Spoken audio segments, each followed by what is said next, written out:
Welcome back to the Recruitment Mentors podcast. I'm your host, Hisham Aziz. And in this week's episode, I was joined by Eden, Mark and Jodi, who are all the founders of a new recruitment company called Peritus Partners. I absolutely loved this episode and it was slightly different. So Eden, Jodi and Mark have all been on a journey in the last year of building their first recruitment company. So in this episode, we really deep dived into their first year, the challenges, what tech did they invest in, how did they approach the market, how did they approach being different, and everything else in between. Enjoy the episode.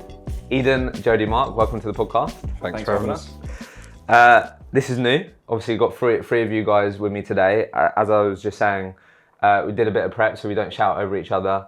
But one, I'm really excited for this, and Jodi, obviously it was your idea. I thought it was Eden's, but obviously a lot of people think about starting their own recruitment business, maybe too worried about taking the leap. Some people take the leap and it doesn't work out, but it can be really challenging. So obviously you guys are coming up to your first year milestone. So in this episode, in this conversation, we're just going to have a real deep dive in the first year in business and what we've learned, challenges, maybe what we do differently if we to rewind the clock, and just have a deep dive into that. So where I always like to start, and Jodi, I'm going to come to you first, is I would just love to get your guys' perspective on what you believe makes up a sort of highly successful recruitment consultant in today's market. If it's characteristics, traits, what are some of the things that you believe make up a successful consultant? Yeah, I mean, I think generally like the things like consistency, I think consistency is probably the main one with accountability. There's a ton of traits that you can look for, but generally I think what an important part of it is actually the match, because you sometimes see recruiters do terrible in one company, move on and do, really hit the ground running. So I think it's about the person that they're working with and being trained with as well.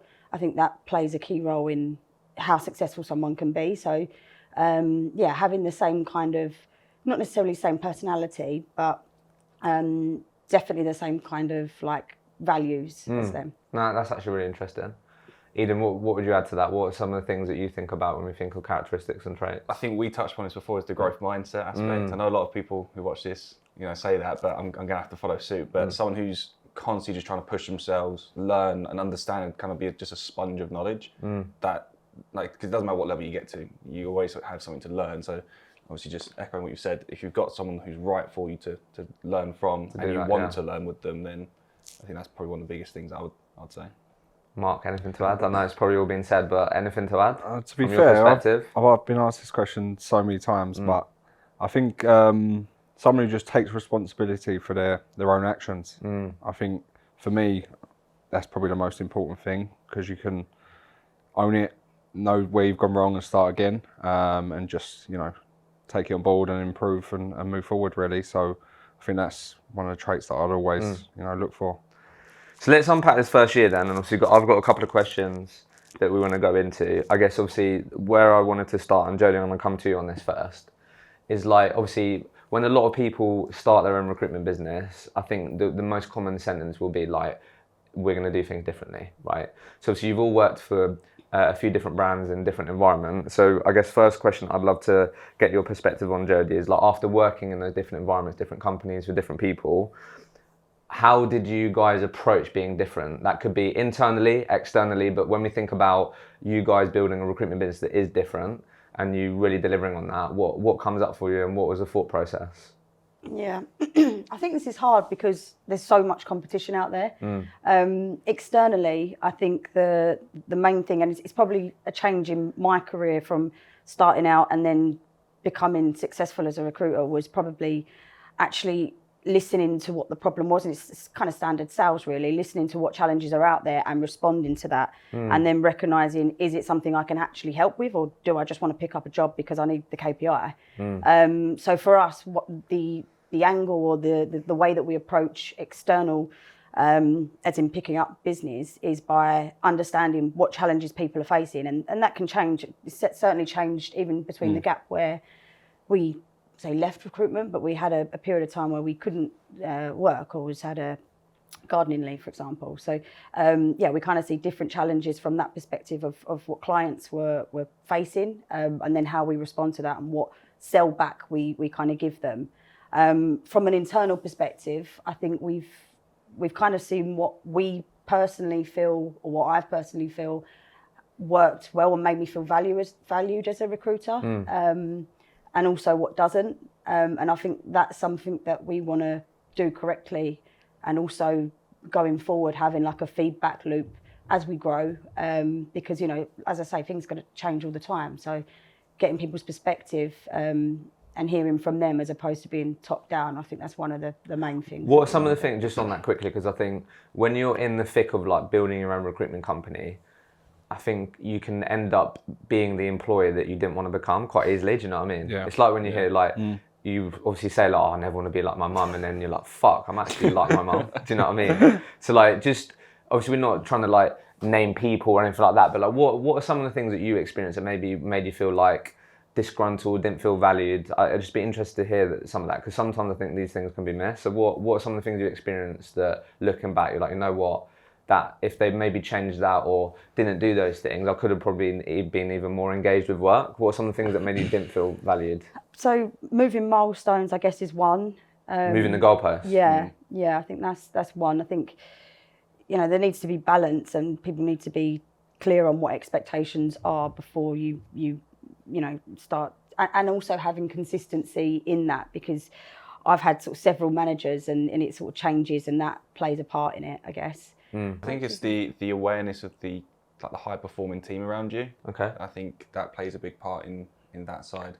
You know, having people that want to genuinely push each other and you know, are able to support each other, not put each other down. Right, in yeah. certain aspects. So actually like all rise together, all like celebrate each other's wins. But across the whole company, not just your specific team, but across the Yeah. whole business. And I think the fact that we're mindful of that, you know, we're talking about obviously how we're been trying to be different internal, because we've been in that environment before, and we're mindful of it. Just having that conscious awareness that, okay, as we grow, or even with the team we have now, let's try to avoid that as much as we can. Okay. So let's just frame this up for people then. So Eden, what were like when you guys first thought about first year in business, what were the major milestones or goals? Because I know we can talk about how they've changed and maybe sort of underplayed what you could achieve, but just talk us through what the initial goals were, and then we'll just talk a bit about where hopefully you're looking to end up and what you're on track to do, and then we'll unpack.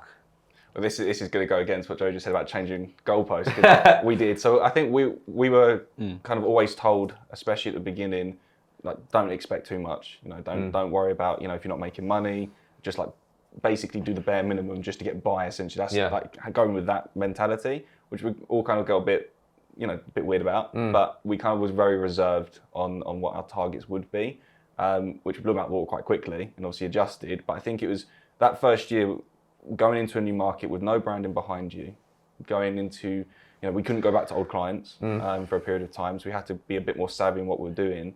And I think for us, it was just fine. We need to keep the lights on, and we had to pay our bills. That was your favourite phrase for about 2 months. That's all I heard. Yeah. Anyone else, how's it going? Well, the lights are still on. It's a good sign. But I think it's just about having, you know, for us, it was just about making sure we get to the end of the first year with a decent enough client base that we can look and start building upon. Expanding on, Yeah, because we have all these audacious goals and ideas, but when you have nothing in the bank really at the beginning, and you just have an idea, you need money behind you and capital behind you to make those ideas come forward. So I think that first year for us was about us three getting settled in. You know, we're in a position where we've hired people, and now we can start the second year with enough money in the bank to actually really look forward and start growing properly. So let's just get those goals then. What are the billing goals last year when you first wrote it down? The very first one, I think, so we went on, correct me if I'm wrong, it was 300 NFI, right? Yeah. So that was money in the bank. Yeah. So what we're on now is, I think you guys have the last numbers. Yeah, we're close to our target. Close to our new target So our anyway. new target What's the new was target? $1 million. Okay. Profit. Yeah. So we're 11. We've got 10 months. 10 months. We've got 6 weeks to go. Yeah. 6 weeks to go. So we should hopefully. But your initial target was 300. Yeah. Getting close to $1 million. Okay, cool. What about, did you have any head count goals in the original plan, or was it just like you three? It was just us three. Okay. And you've got one other person. So we've got two now. Two now. We've got our first hire was in January. Okay. So she was she's our business support officer. She doesn't do recruitment. She does everything else that we would need from someone. Sure. And our first recruitment delivery partner came on in April, I believe. Mid-April. And yeah, she's. And then what about, did you have any, like you said, obviously, trying to obviously build enough of a client base that you can then expand on second year. What were the initial client goals? Did you have like signed terms with X number of clients in the first year? Did you have any goals around that? I don't think we kind of went as deep as that. I think because we were all quite aware of our ability to recruit. Yeah. I think getting stuck into very specifics at the very beginning, saying, okay, Mark, you need to do 10 client sign-ons. We had discussions about how much you want to do each month. Rough guide, yeah. It never really kind of stuck because you do get stuck in the job. Yeah. But also having those goals kind of, then it becomes a goal for the sake of a goal. And you have too many of the goals going on, you kind of just lose your way. So I think it was just keep it as simple as possible. That's the money. Yeah. How we make it, how we get there. Yeah, so you just had the monetary goals. Yeah. Okay. And as Mark would say, if we can't do that, we might as well give up. Yeah, nice. Okay, cool. Love that. Thanks for sharing that. So I guess, Eden, if I come back to you then really quickly. So thinking about the beginning, like what was, like you said, couldn't go to some of the clients that you worked with in the past. Like what was the go-to-market strategy? Like just talk us through a bit of that. What was the game plan? What was the approach to take people from having no fucking clue about your company, not just being seen as another recruitment company? Like talk us through like the go-to-market strategy, what that looked like. Yeah. So I had to do it for the first 3 months by myself, which was tough. I think we were having conversations with these two, they could see it wasn't an easy ride for me because everything's on your shoulders. You know, the clock's ticking. Until you get money in the bank, the clock is ticking. So because we couldn't go back to old clients, we couldn't leverage relationships. I basically thought back what made me successful pre-leaving the former company, but even before that, because when I left, I had repeat clients, I had good relationships. So going all the way back to the beginning, that first year or two of recruitment, what made me successful then, and then kind of going back to the very, very basics. And for us, or for me, it was really about what do the clients truly want? They want quality-led approach. So just give them exactly what they're asking for in the job descriptions online and try and build those connections that way. So don't get fancy, don't have to do all the marketing stuff, things like that, because we didn't have the time for it. It was just very clear, put the right product in front of them, make it compelling enough, start the conversation, and then back to what Jodi's saying was all conscious from the beginning, having that awareness of if we're right for you, it will work. If we're not the right agency because of X, Y, and Z, it's not going to. So then going into the next 3 months, because when they could join, I think we all sat down and realised what if you could go back, i.e. myself, to the beginning, knowing now what you know, what would you do? And that's when we introduced our client matrix. Okay. So we sat down, so when these two could basically hopefully hit the ground running straight away as well, sat down and worked out list of criteria, 15 things. This is what makes a perfect client, and we graded them, and it basically spews out, whether or not we should work with that customer or not. And we're quite honest with the clients. We'll sit with them on a briefing call and say, look, you're ranked very low. Realistically, for us to engage with you, we need to see this percentage, or we need to see this amount of money up front. So we're very upfront with them. Some clients like it, some don't, but that's an awareness again, from the beginning that we're a partnership between client and us. And if they don't want that level of partnership, then we're not the right agency for them.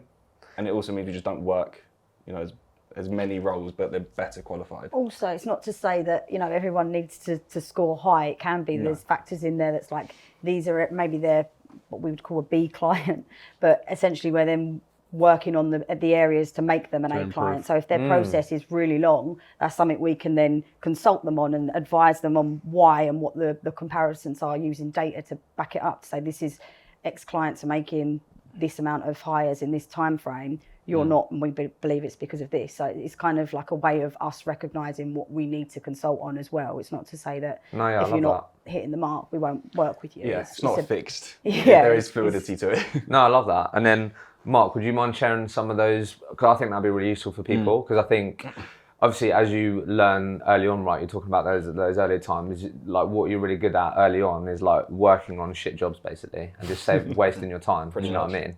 So obviously what you've done really well there is you're trying to obviously only work and put your time in, which is the most valuable thing that you have, especially in those early days, you're trying to get to that first placement, these things. that you're working with committed clients, that you know that if you do get the right people in front of them, that there's a good chance that it's going to be a smooth process and it's going to be a partnership, you said. So I think this would be helpful for people. So Mark, let me ask you then. So I love that point there, what you're saying, Jodi. It's not just for us. It's like, hey, look, this is where you're at, but these are some of the things that we can maybe help you improve on, so we could actually have an even better partnership. But what are some of the other important factors, Mark, on that? Because I think that'd be really helpful for people on the client matrix, things that you look for. Yeah, there's a few things like in terms of like commitment. I think a lot of the scoring is all to do with commitment from both ends. You know, how many agencies, do we have signed terms, interview process, how long does it take to interview, even to like salary expectations. So I think they're all based on giving, you know, initial feedback to say, one, can we add value? Yeah. If the salaries are too low for the market, then why should we take it on? We can't, you know, there's no point taking on a role if we can't place it. I think that was the common trend throughout, and everything come back to time as well. You know, we would always say to any client, you know, we'll only take your project on or the client on if we can actually believe that we can place it. Yeah. Okay, so back to the beginning then, Eden, because you was on your own for a bit. What was the thought process behind Tech Stack? Talk us through that. My bane of my life. Bane of your life, yeah. Talk us through, like, what was the initial thought process of, like, this is what we need as a minimum to get going? Because I think you can get quite lost in this, can't you? Yeah, like, well, there's always new shiny things. I'm the most tech savvy on the We team. did get lost in it. Yeah, you do struggle with that whenever we've spoken. Yeah. I'm tech savvy, but I'm not. That's the Really? issue. So it's like the blind leading the blind on this one. Okay, so talk us through it. CRM system, telephone system, and website. That's what you wanted. That was easy as anything. We kind of all had a very clear idea what we wanted, found a couple of partners, trialed them, and it was very, very quick. But it was the actual systems that we used internally, because obviously we set up different times. So I got a laptop. I then obviously bought Microsoft Word and all that stuff, but I bought it on a personal account. Right. And then these two did the exact same thing, and then trying to merge personal accounts to business accounts, and then trying to get us all onto a shared drive was just a headache. Really? But we didn't also explore Google Cloud, which I know you used for a period of time. So we didn't explore different areas. We kind of just went to what we knew. And what you've used previously. Yeah, and looking back now, and it might even still be an option, I might revert to a different system like Google Cloud, for example. But for now, we're set up with Microsoft. But there's good and bad for both. But need to have a shared drive if we have more than one person. But the telephones, the CRM system, and the website was like minimum. Yeah, and obviously LinkedIn, everyone. But that takes like 2 days to get set up. Yeah. And like, what did you like? Did you try and really negotiate cheap deals or anything? Like, I don't know. What was how much budget did you put into it? That's going to be a conversation. Really? With Jodi. Yeah. What Jodi was very good at saving any cost. Queen supplier discount, like any They penny. always say I want something for nothing. Yeah. You really? Yeah. They love didn't that. want the call from Jodi. So what worked then, Jodi? Because people listen to this can try and get better deals. End of the month, contacting them at the end of the month. Nice. We're the same, you know, deals to be closed. Getting comparisons, and I guess just going backwards and forwards with them a few times, spending that little bit of extra time and not taking the first very price, persistent. Really. Letting them sweat a little bit, you know, not just taking the first one and letting them realise, oh shit, they might go somewhere else. Love and that helped. At the end of the month, helped massively, especially with our telephone system. So on this subject, I get a lot of messages from sort of early stage founders. What was the approach on terms? Did that sort of I'll get a lot of messages saying like, do you have any like term templates and stuff like that? Because I think sometimes that can like really confuse people. So your actual terms of business, how did you get that sorted? Well, we're quite lucky because we have quite a lot of friends in different companies that founded their own businesses. So I think we used what we knew in general. Because obviously we all three of us had an awareness of what terms should look like. Yeah. And then working with what we kind of knew, with what other people showed us, and then speaking to obviously actual legal advice about. So you did get some legal advice? Yeah. I think we took, especially for you, like especially the contracts, interims, they was like quite complex, especially the compliance and things like that. So they was hours and hours of work and proofreading, and I was probably the worst person to proofread because Jodi used to go, Mark, have you read it yet? I'm like, yeah, I'll do it tomorrow. So, have you read it yet? And I'll see like 32 pages. I'm like, oh, wow, I need to push it back to another week. But that took a lot of time and effort and actually going through to make sure we was I think was up as to date. well with like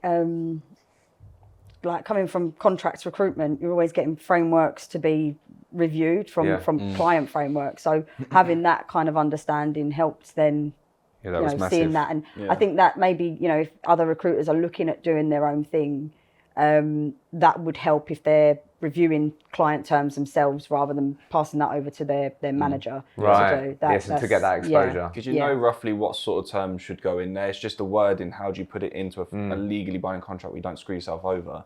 That's obviously what we needed the advice for. But the standard things, just put yourself in the mind of what would a client want to know.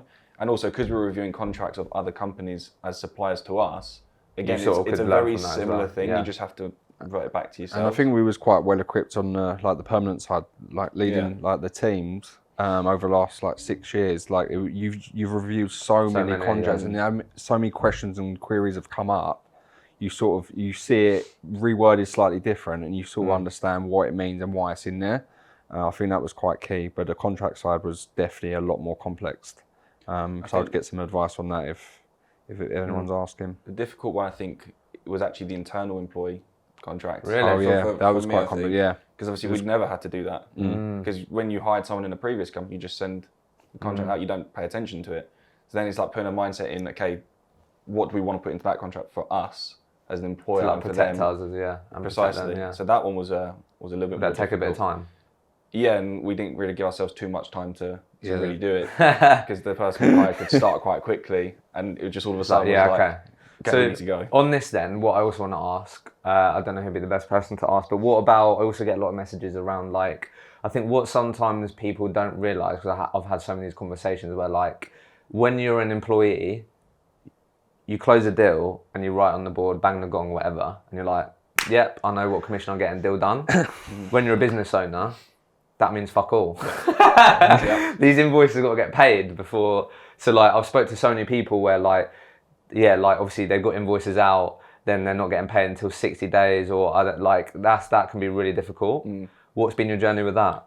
Good. Yeah, So you've had people paying on time. Is that on your matrix? Difficult to put on a matrix because you don't know. They could say, yeah, of course we will, but you never really know. Payment terms is on there. I think, payment dates. So I think it's if they pay within 14 days. an invoice on signed. That's the one that's Really? So I think we've only got 2 clients so far that we raise on when the candidate starts, which is a big deal for us because most of our candidates start 3 months after we hire them. Yeah, so you got term. Oh, so you invoice on a signed contract. Yeah. Yeah.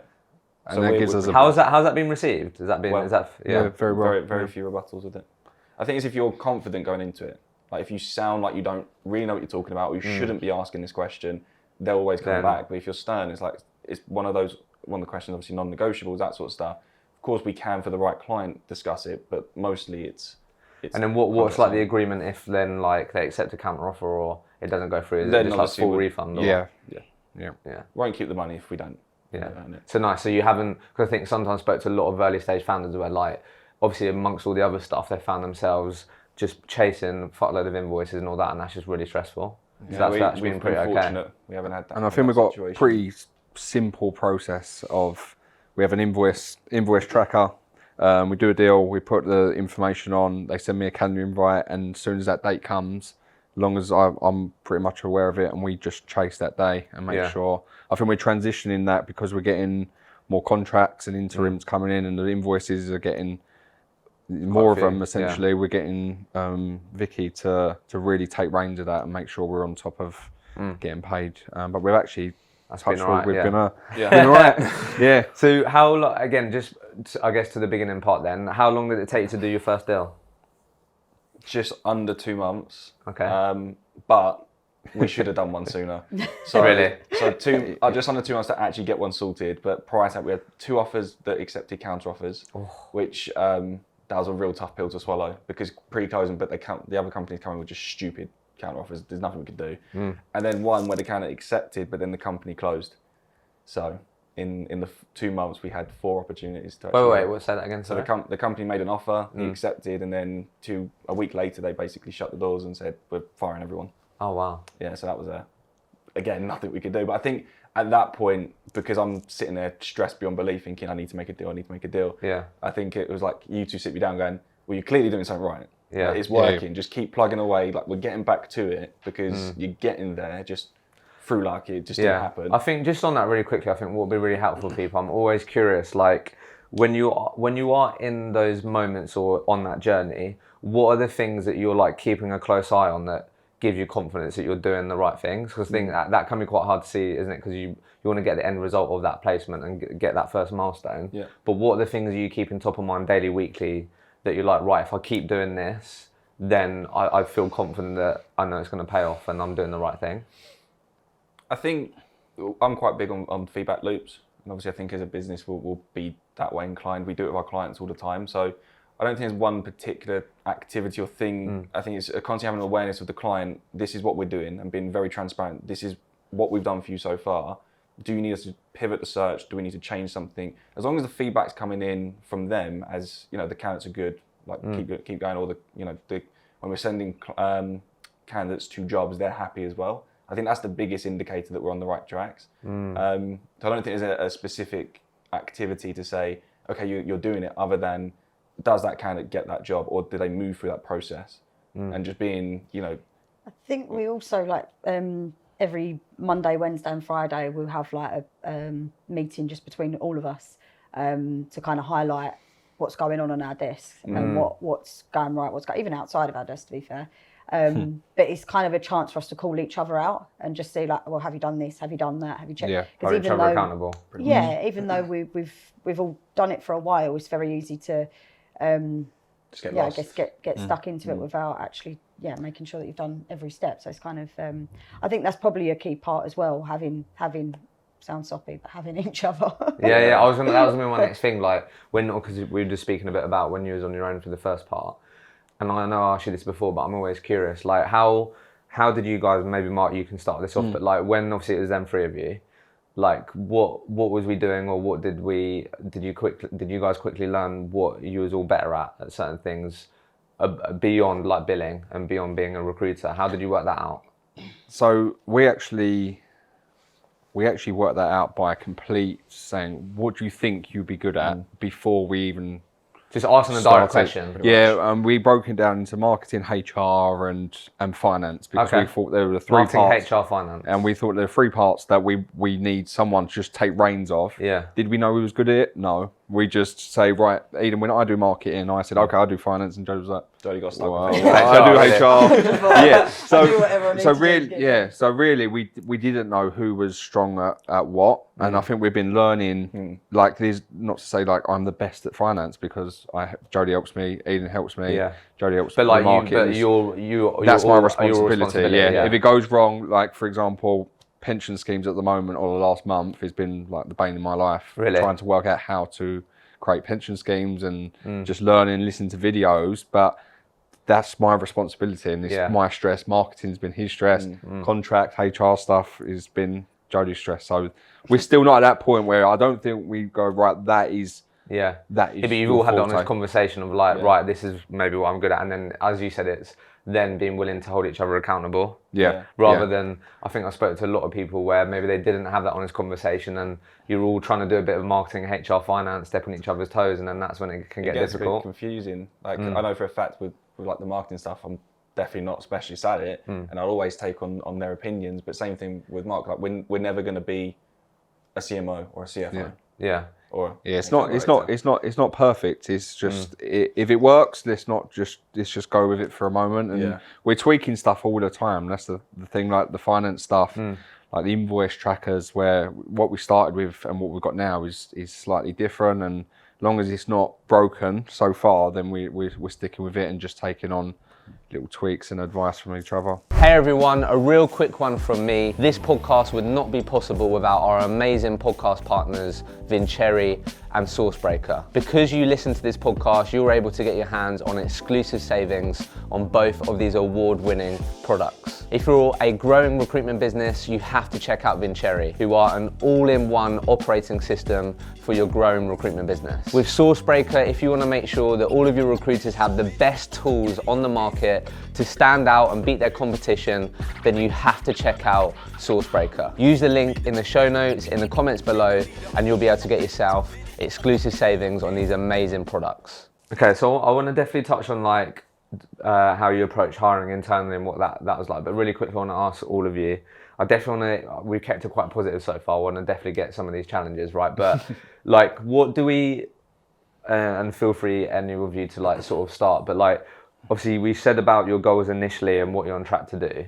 Like, I know them. Obviously, I want to give you guys as much credit as possible. Obviously, the market's crazy, right? In terms of everyone saying how well they're doing all these things. But like, what do we think are some of the principles, things that you've done, fundamentals that you've done that have really enabled you guys to build traction and like really over exceed initial expectations of yourself? Like, what are some of the things you guys think you've done really well to build traction? Oh, that's a hard one. I'll start. Go on. I think. I think for us, having the business, and because obviously our perspective of recruitment is going to be different for someone who's employed now. Yeah. Every deal matters so much more. And I think knowing that, it allows us to give a better service. I think this is the best recruitment I've personally ever done.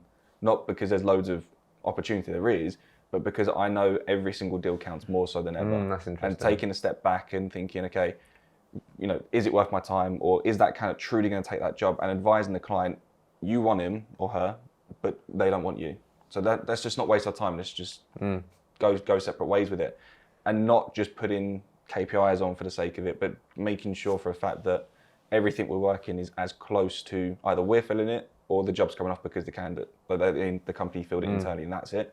For me. That's really interesting. So like, there's just, you're right. So when it's become your own business, that extra bit of pride, so much 10, more 50, conscious of it, because Yeah. it's not £1,000 in your back pocket per deal. It's 15 grand. Yeah. And you're sitting there thinking, okay, like that's going to hurt so much more if that needs to come off. And I think, you know, crazy enough that it's like three heads in one. You know, we go for walks for like 45 minutes, and all we're talking about is how we can work out how to close one person's candidate. And we're going for all these different scenarios. They might not even be true, but we're thinking, what are they thinking? Are they doing this? And we all add in value. Paranoia kicks in. Yeah, and to be honest, it's attention to detail for me, working with these two as a three. We come up with a solution at the end. There's always a problem like, well, they've got this or they've got that, and we just go for that, or either a walk or a chat, and then all of a sudden I've got it. And you go back to the office and the person just says, yeah, I'm accepted. Yeah, and the solution was never needed. 45 minutes for no reason. But at least we've gone through the motion of thinking, okay, what could go wrong in case it does, and then we're prepared for it as much as we can. Yeah, so I know you said before, but you feel like you've really been like really grateful that it's all you three on this journey, isn't it? That's massively helped. So I guess, Jodi, let me come to you first then. What have been some of your biggest challenges so far on this journey? What would you say? It's funny you should ask, because when we were talking about this beforehand, and I was like, I don't feel like there has been challenges. And they was like, you can't, you just come across arrogant. And I was like, but it's not that there's not been challenges. There's been things that we didn't know, but I've always felt that we would be able to work it out. And we have. It's actually, I think I maybe worked it up more in my head. I thought it was going to be harder than it actually is. And it's turned out, yeah. So, yeah, I mean, for anyone that is... Also, I think we were maybe in a position where we were ready to do it. Yeah. Like, for me personally, I sort of kind of stopped learning as much as I'd want to. And you're saying about the deals, like the deals you'd be happy that they happen, but the numbness of someone not accepting your offer just kind of... Yeah. You get used to it. So... I think for me, I was kind of ready for a new challenge. So maybe, I think maybe I sounds underplayed, but I think anyone that's in that position where they feel like they need something to learn again, just go for it, because it's not as bad as you kind of think. Okay. At least that's what I found. So let me ask this in a different way then. This is one of the questions that I got, which I think is sometimes often missed. We're talking about work stuff here. What about, so Mark, let me come to you first on this. What has the stress of being in a startup, you guys wanting to achieve, putting pressure on yourself, how's that affected your personal relationships? It's funny, expectations is like, once they started to gather pace, that was probably the pressure on, that's all you could think about, right? So at the start where we had minimal, say, right, well, all we got to do is keep the lights on, for example. There was no pressure or no stress. And then once your expectations grow, and they keep growing, we keep moving the goalposts, I think that pressure started to to mount, and me and Eden, Jodi don't feel the pressure as much as me and Eden for some reason, but me and Eden early in the month we start, we're a bit edgy, a bit flappy, like we're not gonna, and then all of a sudden we get to the middle of the month and we just laugh about in a week going, it's happening again. We get into the middle and we're starting to It's the relax. unfortunate cycle of our months at the moment. But I do try and break work, and although we speak all weekend on a group chat about deals, I do try and switch off on a Friday like evening, and then come back on Sunday night. Although I do feel guilty. I said to these two in the week, when I have a couple of days off, I feel that guilt because they're in the office. I went to a wedding last week, come back and I was like, oh my God, I've let them down. I've gone away for a couple of days. Yeah. I don't think I'm going to get away from that guilty feeling yet until I feel we have employees and people running our business for us, alongside us. I feel that pressure and, just letting them down, not just being in the office is there. And that's real. So, What about you then, Eden? Personal relationships. Obviously, you're soon to be a dad. Yeah. That's going to be a new part of the equation in your life. Yeah, that's timed perfectly. So, how's the expectation, stresses of building this affected, if at all, your personal relationship? I'm really, really fortunate. So my other half does recruitment. Oh wow. So I'm super lucky. She knows the stress, she knows the pressure of checking your phone at 9 o'clock at night thinking, why the hell is this candidate not responding to me? So I'm really, really lucky in the fact that I can talk through some of the problems I'm having, and she also then can give me her perspective. So it hasn't really had too much issues. Certainly I do feel going into the next chapter with obviously the birth of my child, that's going to be different. And that's I have no idea how that's going to handle, because obviously she's going to want me home more. And because I also value being in the office, and I understand completely what you were saying about feeling guilty about taking that time off.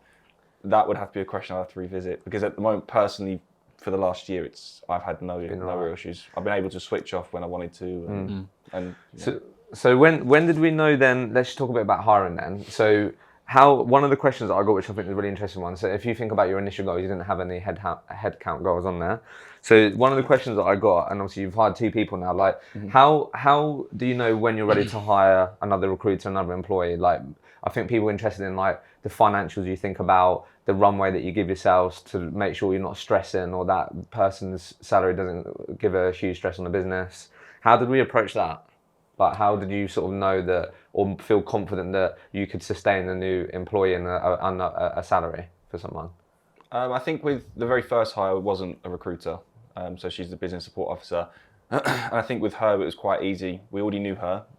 She wanted a super flexible environment. She's got children.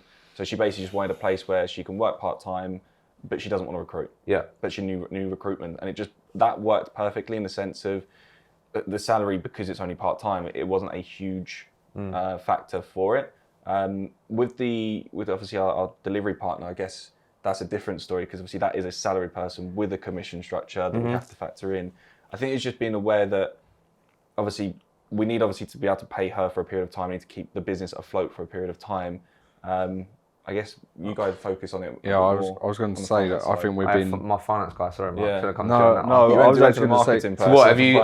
Is it like maybe like 3 months? I don't know. How do you think? I guess we're very cautious, but Jodi created a very particular budget plan, and I mean to a T, where we went through everything is on this Excel where we know our ins and outs to a penny.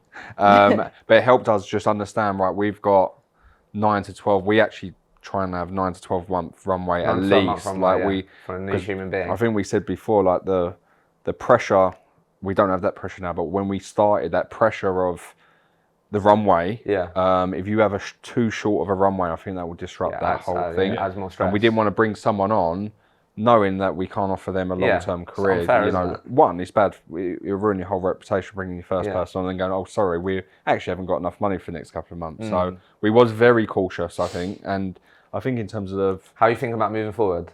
What's the runway? Are you going to give yourself same time period if you to get another delivery partner? Yeah, I think it makes our more budget sense. now is it 2 years we've got the runway? Yeah, so to keep the business just as we are, we've got about 2 years. 2 years, yeah. I think moving's the next priority in October. Let Eden settle in as a dad, and then it's time to really hopefully start scaling up. Yeah. And that is the plan of action, I guess. But that budget plan that you've created, that to actually answer the question, how do you know? Plug the numbers in. Yeah. It will tell us. Literally That like that. factors in every benefit that we would give that person, even down to like So you a know Netflix. exactly the cost to the business, which which is Even- sometimes you miss Even something. commission, taxes, and everything, and it was really. So actually on that useful. then, quickly, I know you were going to say something, Jodi, but the other question I had, and you can factor in what we're talking about, how did you guys approach commission structures? How much did you weight to salary out of interest? Because people are curious, because we've all experienced different things, right? So I'll come to you, Jen, on that. How did you guys approach that in terms of the commission opportunity for your hires, and then also how much did you weight to the salary? Yeah, so I mean, Eden's probably better to answer this one because he created a like a framework of essentially each step, like a progression plan for every level that we hire, and because we wanted to start the business knowing that the people that we bring in, we've got a future for them, because at the end of the day, we don't have we don't have the holiday incentives at the moment. We don't have some of the benefits that typical other things. competitors can offer. So what are they joining? They're joining us as people and a future, a career with us. So that was something that Eden put together in terms of like salary bandings. We all kind of discussed, what we would see as a fair salary in comparison, and then we factored in percentages based on like a commission structure that we was used to, but maybe tweaked a bit. We also figured that from a 180 perspective, it should be 50-50, which is different to what we So just 50-50 split with the okay. If you're using delivery, we felt I feel that it's a candidate-driven market more so now, and you can't do one without the other. They're both very valid career paths as well. I think the career framework we put together highlights that, and having that awareness 50-50 from the very get-go, that it's not an environment where the business development consultants are seen as better as they just take the piss essentially. And that's what I think that's really changing at the moment. I've had a lot of interesting conversations on that. Of like, I think like you were saying, like a 360 recruitment consultant might have had the perception that they weren't as good. They were better than. But I think more and more modern recruitment companies are building delivery functions and delivery teams, and that needs to be seen as like just as good of a career opportunity for someone. They're two very different skills, like very, very different skills in aspects. And I think it's having that understanding that if you don't want to do the business side, you can still have a career with us. Still have a career, and having that kind of get-go, this is what that career would look like, this is what you'd need to achieve, and then this is the commission structures for both. Yeah. So a couple of things as we come to the end here then. So like on that, like just if you don't mind sharing, because I've had a couple of questions about it. I've spoke to a lot of recruitment founders who have actually been really surprised by the starting base salary on when hiring people. I think it's just massively changed, right? Obviously inflation and obviously all these different things. But I think if you were to, like when I started in recruitment, I think I was on like an 18k base and then like commission. And I was speaking to a guy the other day where he's interviewing like entry level people, grads or non-grads, and they're asking for like 25, 28 grand as a base. And some people are like, fucking hell, like how have we got to this point? So would you mind sharing like how, when you said salary bandings, how did you think about that was fair? Obviously you guys are based in Essex, aren't you? Yeah. How did you think about that? Well, we recruited into our last companies anyway, so we had an understanding of what it would be, speaking to those rec directs. Is it what the market is? Is it going to be the best on the market? Probably not. We obviously can always evaluate. We haven't really had the opportunity to test it. Fair. Because the person that we actually hired into delivery, she worked at the cafe around the corner. Yeah. And we didn't hire her based on her recruitment experience. We hired her based on her culture. We felt that she could be a good match. She was looking, we were hiring, and that's like we didn't have to test it. Yeah, fair enough. Too much. I think that's in terms of like salary expectation. I think that's something that we will constantly look at. I think one of the things that Robbie was frustrated about before was they didn't move with the times. I think for us, we just have to keep looking at the market and what we looked at 9 months ago when we created the progression plan might be different now. Yeah. So it's something that it's definitely something we need to keep an eye on for sure. Yeah, we tell our clients to look at the data from the market, and we'll do the same. Yeah. But where we haven't had the chance to test it against the market because we're not going to market to find a recruiter, we might be well off. We don't know yet. I also don't think so. the kind of the salaries you mentioned are probably more grads in London. Yeah. Maybe Chelmsford as well, I guess, but that's not. yeah, for us, I think we pay fair for the area that we're in, essentially, because we ain't got the travel costs and that kind of thing as well. Yeah. So. Okay, cool. So I want to make sure, obviously, I ask this question then before we finish. Eden, I'll come to you first. Obviously, people are always interested to know, knowing what you know now, what would you do differently? Like, if you were to start this over. So we'll go around and see what comes up. But like, for you personally, from what you've learned, what would you do differently if we were to start this journey again? I know it's exceeded expectations. There's been challenges. It's gone well, but what do you think maybe you would do differently? Breathe a bit more. I'll just take a step back, because there's periods of time, although like the months are going well, like there's still those moments of like, oh shit, it's all going to come crashing out. It's not. Like we're stable, we're okay, you're okay, and it took a long time to realise that, and I still haven't realised it fully yet. So I think if I was going to go start from the very beginning, I'll just try and enjoy. I mean, I've loved it, but I'll try and enjoy it just a little bit more. Yeah, it's hard. Yeah, because you out of the month that you still get those days where you just like you have wobblies. Waking up in the morning, wobblies. I think just try and enjoy it as much as you can because the lights are still on. I don't know if you guys have found this, but on that, like I personally, with my own journey, I listen to like constructive feedback and where we can improve way more than like positive feedback. So if I have someone say to me, "Oh, this is great, like you've created this, blah blah blah," but then they say, I think you could do this better, or like, have you thought about this? Like when I then remember that conversation, that's way more loud, and I remember that more than the like good things that I've done. So don't like I'm terrible at like patting myself on the back. But I think that's because we have the three of us, and if it was those first 3 months were awful, because although they were there saying you're doing okay, you're doing good, like I could only share my own success. Whereas now it's the three of us.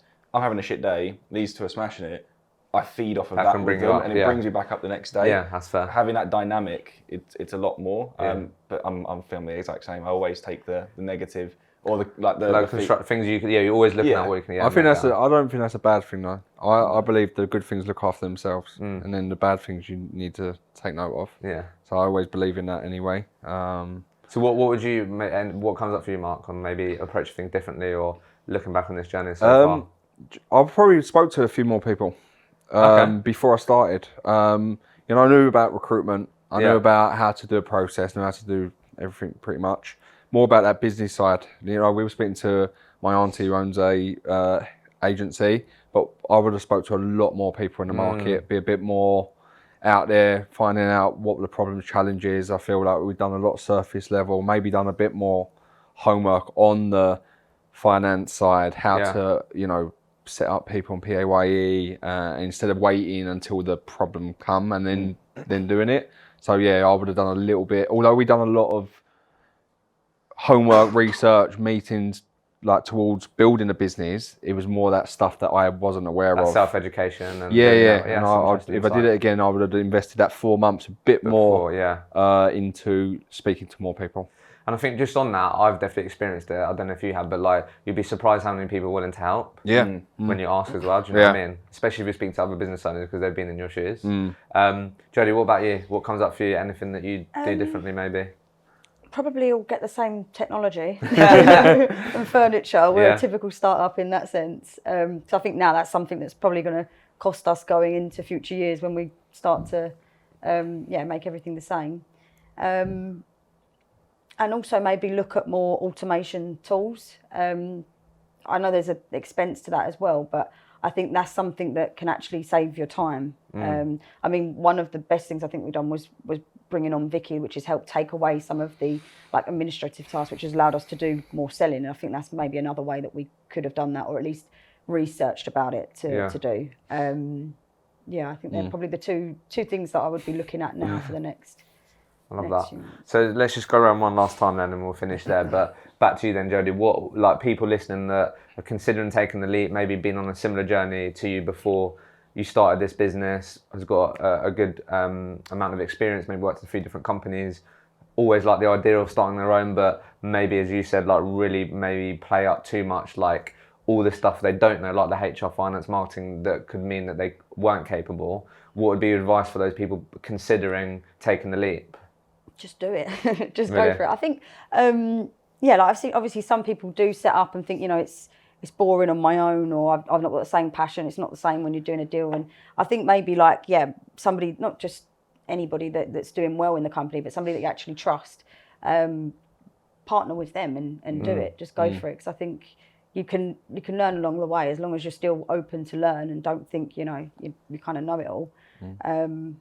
Just go for it, really. I think for me, like you were saying, I don't really get stressed, but I'm quite stubborn, so my head won't be stressed, but my body, like I'll feel like stomach problems and things like that. So I get it in a kind of different way. So I think just maybe take a step back when you think you're not capable, and revisit it and go again. It's like anything, you've just got to be consistent with it. So. Nice. Mark, what about you? Advice? Yeah, I think the biggest advice is, are you ready to own your own business? Like, if you asked me 5 years ago, I wasn't ready. I could do the job, but I wasn't ready on a personal level.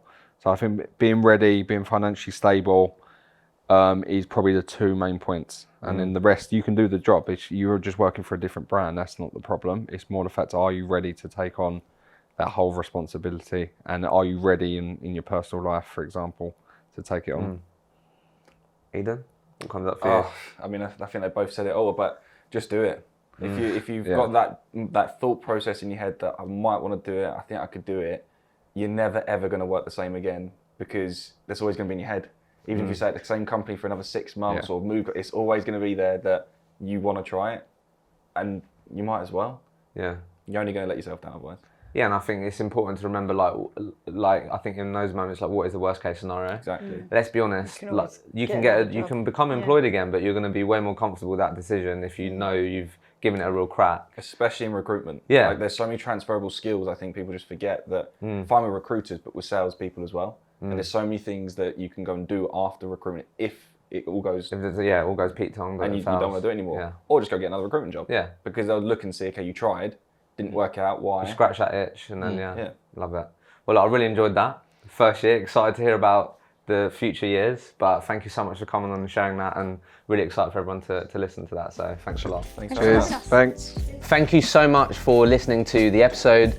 I hope you enjoyed it and got value from the conversation. If you did enjoy it, please don't forget to like, share, and subscribe, and we'll see you in the next episode.